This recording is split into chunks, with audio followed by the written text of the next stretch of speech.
শেখ মুজিবের মূর্তি যেমন চলবে না, জিয়াউর রহমানের মূর্তিও চলবে না। এদেশে আর কোনদিন কোন মূর্তির স্থান বাংলার মাটিতে হবে না। তোমার নেত্রী গেছে যেই পথে, তোমরাও যাও সেই পথে। সে তার ধর্মনিরপেক্ষতার প্রীত মনের মধ্যে ছিল বলে মুসলমানদের বাংলাদেশের মাটিতে তার ঠাঁই হয় নাই। ধর্মনিরপেক্ষ মতবাদের দেশে সে পাচার হয়ে গেছে। ইসলাম যাদের পছন্দ হয় না,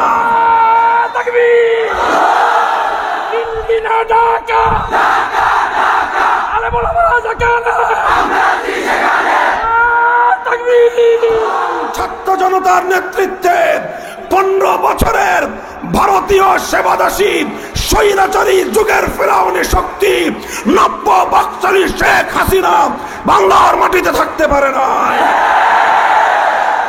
মুহতারাম হাজিরিন, সুতরাং সেই প্রেরণায় উজ্জীবিত হয়ে আমরা বলতে চাই, আগস্টের বিপ্লব, আগস্টের বিপ্লব, আগস্টের বিপ্লব দেখো, 1 ঘন্টার ব্যবধানে টেকনাফ থেকে তেতুলিয়া গোটা বাংলাদেশ ভাস্কর্য নামক মূর্তি থেকে পবিত্র হয়েছে। সমস্ত মূর্তি ভেঙে গুড়িয়ে দেওয়া হয়েছে। তবে কোন হিন্দুদের মন্দিরে ফুলের টোকাও দেওয়া হয় নাই। হিন্দুদের তাদের ধর্মীয় কোন প্রতিমার গায়ে কেউ আঘাত করে নাই। কোন প্রতিমা ভাঙচুর হয় নাই। হিন্দুদের বাড়ি ঘরে, তাদের উপাসনালয়ে কোন একটা সামান্য ফুলের আচরণ লাগে নাই।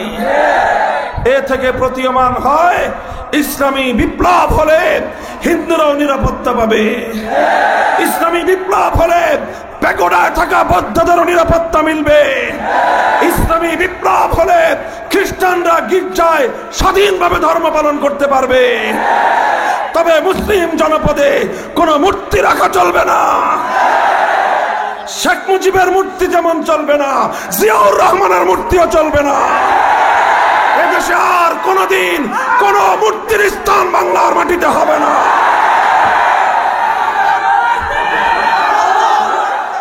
ইতিহাস যদি আপনারা পড়ে থাকেন, বিগত প্রায় 350 বছরের ইতিহাস পড়ুন।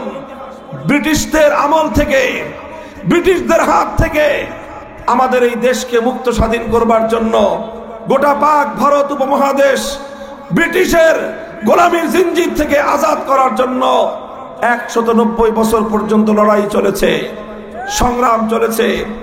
190 বছর, 1757 সাল থেকে 1947 সাল পর্যন্ত এই লড়াই হয়েছে। যখন 1947 সালে এই লড়াই, জিহাদ, সংগ্রাম, আন্দোলনের মুখে ব্রিটিশরা যখন পালিয়ে গেল, তখন এই দেশটা কিভাবে পরিচালিত হবে সেই প্রশ্ন আসলো। সেই প্রশ্ন আসার পর হিন্দুরা বলল যে দেশটা চলবে ধর্মনিরপেক্ষ মতবাদ অনুযায়ী। অধিকাংশ মুসলমানরা বলল যে আমরা বালাকোটে রক্ত দিয়েছি, সৈয়দ আহমদ শহীদ রক্ত দিয়েছেন ধর্মনিরপেক্ষ রাষ্ট্রের জন্য নয়। শামিলির রণাঙ্গনে মুসলমান মুজাহিদরা রক্ত দিয়েছে ধর্মনিরপেক্ষ রাষ্ট্রের জন্য নয়। শহীদ তিতুমির বাঁশের কিল্লা করে জীবন দিয়েছেন ধর্মনিরপেক্ষ মতবাদের জন্য নয়। হাজী শরীয়তুল্লাহরা লড়াই করেছে ধর্মনিরপেক্ষ মতবাদের জন্য নয়। এই জন্য অধিকাংশ মুসলমানরা বলল আমরা ধর্মনিরপেক্ষ রাষ্ট্র চাই না, আমরা এমন একটা রাষ্ট্র চাই যে রাষ্ট্রে আইন চলবে আল্লাহর, সংবিধান হবে আল কোরআনের, আমরা ইসলামী হুকুমত চাই। শেষ পর্যন্ত মুসলমানরা আর কোনো কিছু না মানার কারণে শেষ পর্যন্ত সিদ্ধান্ত এটাই হলো, দেশটা ভাগ হলো 1947 সালে। যেই এলাকায় মুসলমান বেশি সেটা মুসলমানদেরকে দেওয়া হলো, যেই এলাকায় হিন্দু বেশি সেই দেশ, সেই এলাকা হিন্দুদেরকে দেওয়া হলো। এইভাবে হিন্দুরা ভারত রাষ্ট্র গঠন করলো ধর্মনিরপেক্ষ মতবাদ অনুযায়ী।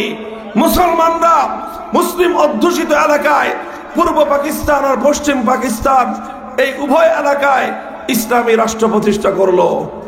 মুহতারাম হাজিরিনের ইতিহাস বলছি। এরপরে কিন্তু ইসলামী রাষ্ট্র প্রতিষ্ঠা করা হলেও 24 বছর পর্যন্ত পশ্চিম পাকিস্তানি খান পাঠানের দল জাতির সঙ্গে, ইসলামের সঙ্গে আর আল্লাহর সঙ্গে গাদ্দারি আর বিশ্বাসঘাতকতা করলো। ইসলামের নাম বলে দেশটাকে ভাগ করলো, কিন্তু ইসলামী শরীয়ত কায়েম করলো না, আল্লাহর কোরআনের বিধান তারা বাস্তবায়ন করলো না। এর ফলে 1971 সালে দেশটা ভেঙে দুটুকরো হয়ে গেল। স্বাধীন বাংলাদেশ হলো, স্বাধীন হয়েছে বাংলাদেশ, কিন্তু মনে রাখতে হবে এই বাংলাদেশ ভারতে যোগদান করে নাই। পাকিস্তান থেকে স্বাধীন হয়েছে, এটা ভারতের অঙ্গরাজ্য হয় নাই। পাকিস্তানকে ঠেঙ্গে বিদায় করা হয়েছে, পিন্ডিকে বিদায় করা হয়েছে, দিল্লির গোলামি করবার জন্য নয়।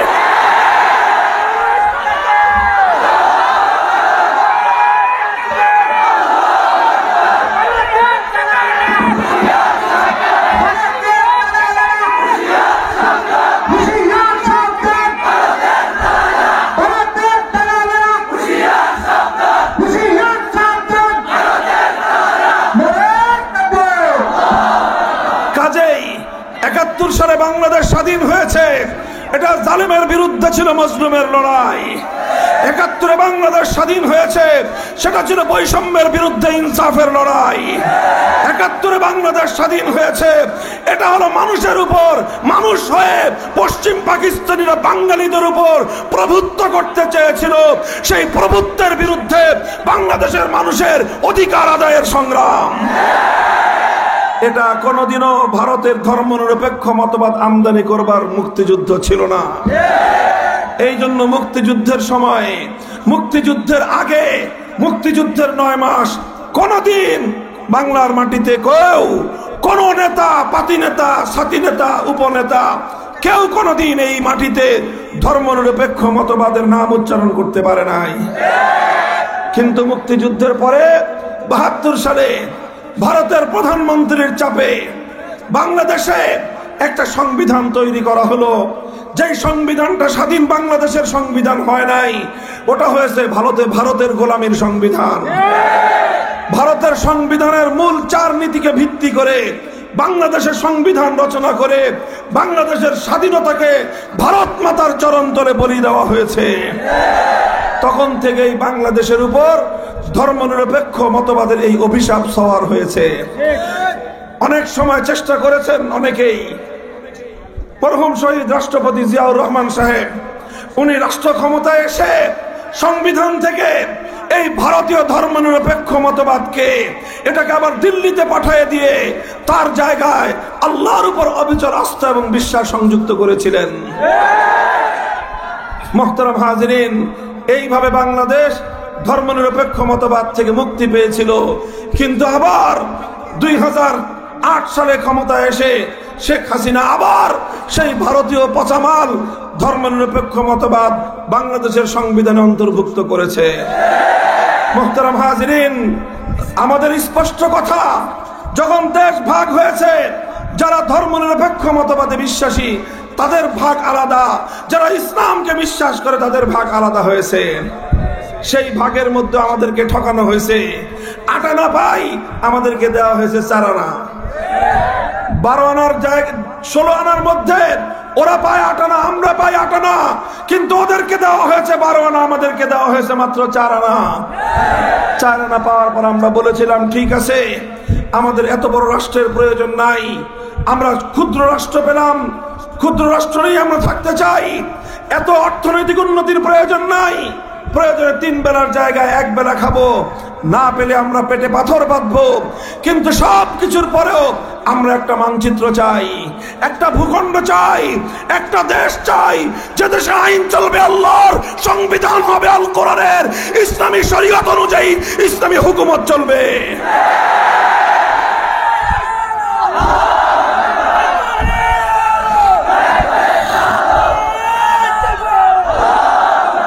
মুহতারাম হাজিরিন, এই জন্য আমি বলেছিলাম, যেহেতু ভাগাভাগি হয়ে গেছে গোটা ভারতবর্ষের বৃহৎ অঞ্চল ধর্মনিরপেক্ষতা মতবাদীরা নিয়ে গেছে, আর ক্ষুদ্র অঞ্চল মুসলমানরা পেয়েছে ইসলামের জন্য। এই ইসলামের ভূমিকে আবার ধর্মনিরপেক্ষ মতবাদীদের হাতে তুলে দেওয়ার জন্য যদি কেউ চেষ্টা করে, এই ইজারাদারি দেওয়ার যদি কেউ চেষ্টা করে, ওদেরকে জীবনের রক্ত দিয়ে রুখে দাঁড়াতে হবে।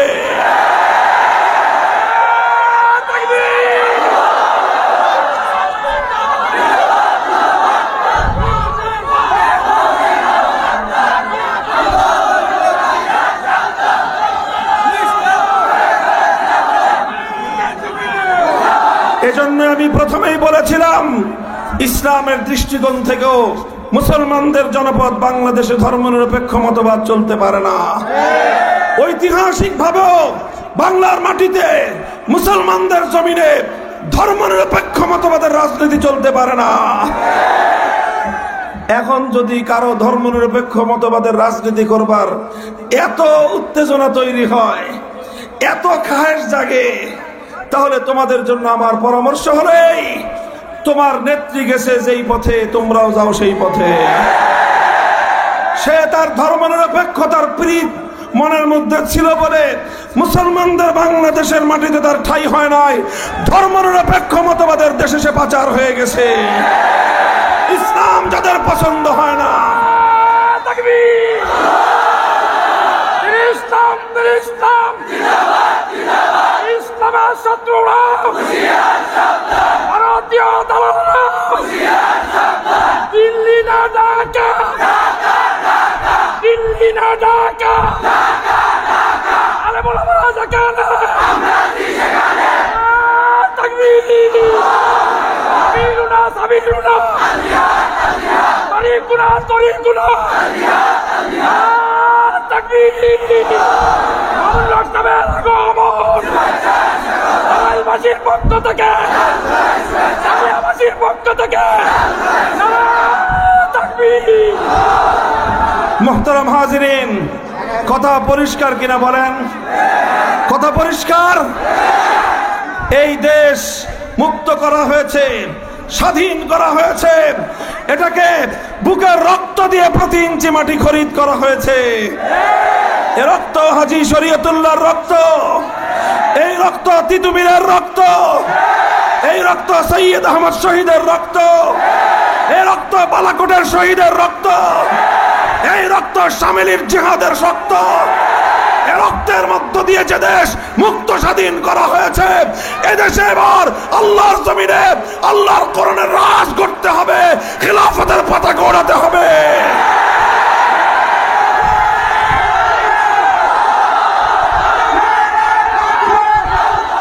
এই জন্য মুহতারাম হাজিরিন, এটা আমাদের আজ আলহামদুলিল্লাহ বাংলাদেশের প্রত্যন্ত অঞ্চলে ইয়াং সোসাইটি, যুব সমাজ আজ তাওহীদি বিপ্লবের জন্য প্রস্তুত। স্কুল, কলেজ, ইউনিভার্সিটি, আলিয়া মাদ্রাসা, কওমি মাদ্রাসা, সাধারণ জনগণ, খেটে খাওয়া কৃষক, শ্রমিক, মজদুর, সব যুব জনতা আজ জেগে উঠেছে। প্রতিটি সেক্টর থেকে আমরা দেখছি তাদের চোখ থেকে তাওহীদের বারুদ জ্বলছে। ইনশাআল্লাহ জাতি যখন জেগে ওঠে, কোন শক্তি তাদেরকে দাবায় রাখতে পারবে না ইনশাআল্লাহ। বিপ্লবের জন্য কোন জাতি যখন প্রস্তুত হয়, তখন অনেক বড় রাজনৈতিক দলের প্রয়োজন নাই, কোন বড় রাজনৈতিক নেতার প্রয়োজন হয় না। জুলাই আগস্টের বিপ্লব বাংলাদেশকে দেখিয়ে দিয়েছে, তরুণ ছাত্র জনতার নেতৃত্বে 15 বছরের ভারতীয় সেবাদাসী স্বৈরাচারী যুগের ফেরাউনি শক্তি নব্য বাকশালী শেখ হাসিনা বাংলার মাটিতে থাকতে পারে না। মুহতারাম হাজিরিন, সুতরাং সেই প্রেরণায় উজ্জীবিত হয়ে আমরা বলতে চাই, আগস্টের বিপ্লব, আগস্টের বিপ্লব, আগস্টের বিপ্লব দেখো, 1 ঘন্টার ব্যবধানে টেকনাফ থেকে তেতুলিয়া গোটা বাংলাদেশ ভাস্কর্য নামক মূর্তি থেকে পবিত্র হয়েছে। সমস্ত মূর্তি ভেঙ্গে গুড়িয়ে দেওয়া হয়েছে। তবে কোন হিন্দুদের মন্দিরে ফুলের টোকাও দেওয়া হয় নাই। হিন্দুদের তাদের ধর্মীয় কোন প্রতিমার গায়ে কেউ আঘাত করে নাই, কোন প্রতিমা ভাঙচুর হয় নাই। হিন্দুদের বাড়ি ঘরে, তাদের উপাসনালয়ে কোন একটা সামান্য ফুলের আচরও লাগে নাই। এ থেকে প্রতীয়মান হয়, ইসলামী বিপ্লব হলে হিন্দুরাও নিরাপত্তা পাবে। ইসলামী বিপ্লব হলে প্যাগোডায় থাকা বৌদ্ধদেরও নিরাপত্তা মিলবে। ইসলামী বিপ্লব হলে খ্রিস্টানরা গির্জায় স্বাধীনভাবে ধর্ম পালন করতে পারবে। তবে মুসলিম জনপদে কোনো মূর্তি রাখা চলবে না।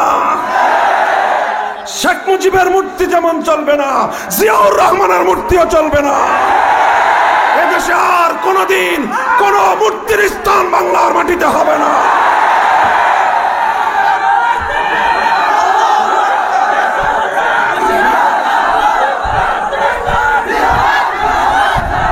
আমি আপনাদেরকে আখেরি প্রশ্ন করতে চাই, আখেরি পয়গাম রাখতে চাই।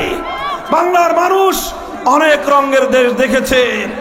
এদেশের মানুষ একবার সোনার বাংলাদেশ দেখেছে, এরপরে মানুষ নতুন বাংলাদেশ দেখেছে, এরপরে মানুষ সবুজ বাংলাদেশ দেখেছে, এরপরে মানুষ ডিজিটাল বাংলাদেশ দেখেছে, সর্বশেষ স্মার্ট বাংলাদেশও দেখা শেষ। এবার আমরা দেখতে চাই ইসলামের বাংলাদেশ, এবার আমরা দেখতে চাই খেলাফতের বাংলাদেশ। সেই বাংলাদেশ গড়বার জন্য রক্ত দিতে কারা প্রস্তুত?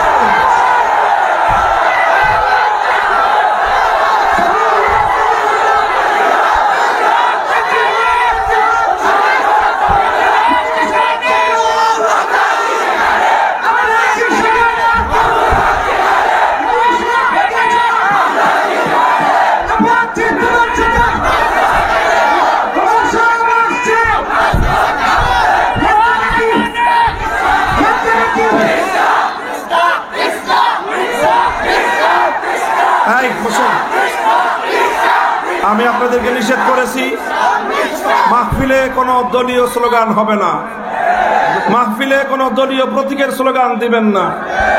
কথা পরিষ্কার? আপনি আজকে রিক্সা বলবেন, কালকে আর একজন হাত পাখা বলবে, এরপরে আর একজন দাঁড়িপাল্লা বলবে। মাহফিলগুলোকে এইভাবে আপনারা দলীয় প্রতীকের স্লোগান দিয়ে বিভক্তি আনবেন না, মনে থাকবে কথা। ইসলামের কথা বলবো আমরা, ইসলামী রাষ্ট্র প্রতিষ্ঠার কথা বলবো। কথা বলেন ঠিক না বেঠিক?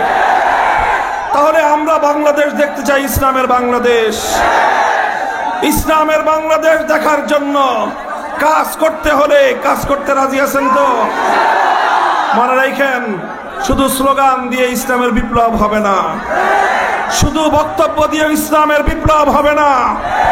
ইসলামী বিপ্লবের জন্য আমাদের প্রত্যেককে ঘাম ঝরানো পরিশ্রম করতে হবে। ঘাম ঝরিয়ে মেহনত করবেন তো? এরপরে চোখের অশ্রু দিয়ে আল্লাহর সাহায্য চাইতে হবে, চাইবেন তো?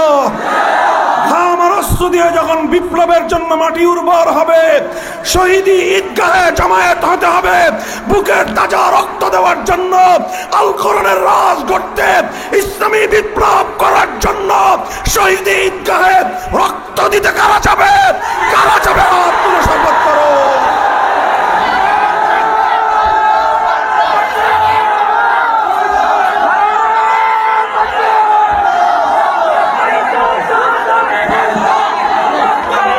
এটা কি শুধু মুখের কথার কথা না শপথ?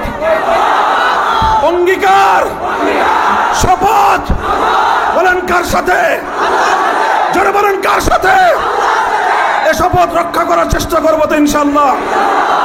ইনশাআল্লাহ আল্লাহ পাক চাইলে আগামীর বাংলাদেশে ইসলামী বিপ্লব হবে ইনশাআল্লাহ। আল্লাহ পাক রব্বুল আলামিন সেই সোনালী দিন দেখবার তৌফিক আমাদেরকে দান করুন। আল্লাহর কোরআনের একটি সোনালী সমাজ যেন আমরা গড়ে যেতে পারি, আল্লাহ আমাদের সেজন্য সাহায্য করুন। নাসরুম মিনাল্লাহি ওয়া ফাতহুন করিব ওয়া আখিরু দাওয়ানা আলহামদুলিল্লাহি রাব্বিল